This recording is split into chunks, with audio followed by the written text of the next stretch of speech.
श्रद्धा योगेश सारोते, चंदनेश्वर विद्यालय चंदनापुरीची इयत्ता 8वी मध्ये शिकणारी विद्यार्थिनी आज या वक्तृत्व स्पर्धेनिमित्त आपल्या समोर विषय मांडते मला आवडलेले पुस्तक.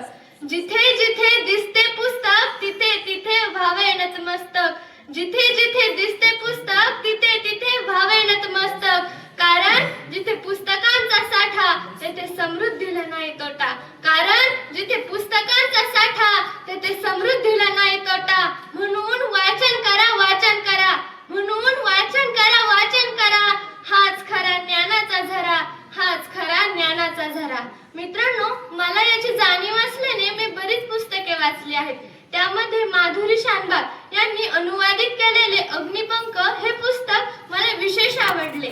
हे 179 पानांचे पुस्तक राजहंस प्रकाशन पुणे यांनी प्रकाशित केलेले आहे. ह्या पुस्तकाचे जडणघडण, सृजन, आराधन, चिंतन आणि समारोप असे 5 भाग पडतात. एका सामान्य मायबापाच्या पोटी जन्माला आलेलं 5 रत्न. एका सामान्य मायबापाच्या पोटी जन्माला आलेलं 5 रत्न.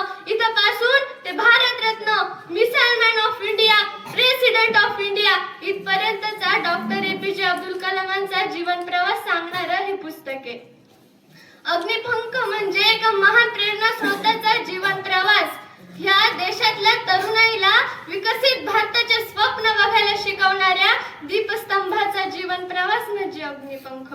मित्रांनो, मला हे पुस्तक विशेष आवडले याची काही 2 महत्त्वाची कारणे आहेत. त्यातलं पहिलं म्हणजे ह्या पुस्तकाच्या जडणघडण.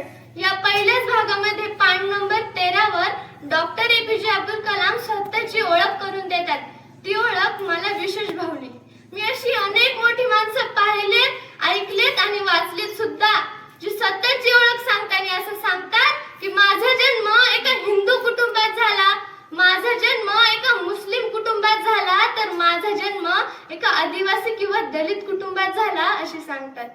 पण ह्या पुस्तकामध्ये डॉक्टर APJ अब्दुल कलाम आपली स्वतःची ओळख सांगताना माझा जन्म एका मुस्लिम कुटुंबात झाला असे सांगत नाहीत, तर मद्रास राज्यातील रामेश्वरम या छोट्याशा बेटासारख्या गावामध्ये एका मध्यवर्गीय तमिळ कुटुंबात माझा जन्म झाला असे ते सांगतात. ते आपली ओळख आपल्या जातीवरून, वंशावरून किंवा धर्मावरून सांगत नाहीत, तर ते ज्या मातीत जन्माला आले, ज्या परिसरात जन्माला आले, त्या परिसरावरून ते स्वतःची ओळख करून देतात.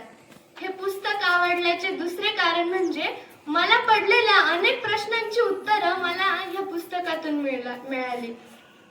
आपल्या जीवनात किती अडचणी आल्या, किती संकटे आली, तरी त्याच्याशी 2 हात करून शिक्षण कसं घ्यावं याचं उत्तम उत्तर आपल्याला या पुस्तकातून मिळते.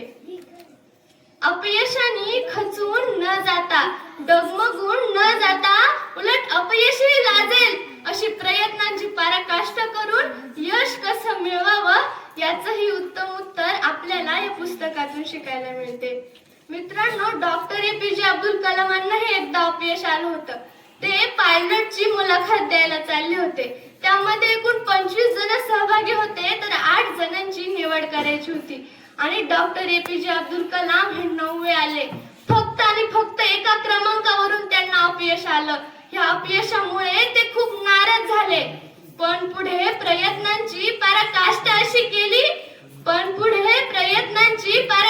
अशी केली, विमान चालवायचा सोडा, विमान बनवण्याची योग्यता त्यांनी प्राप्त केली.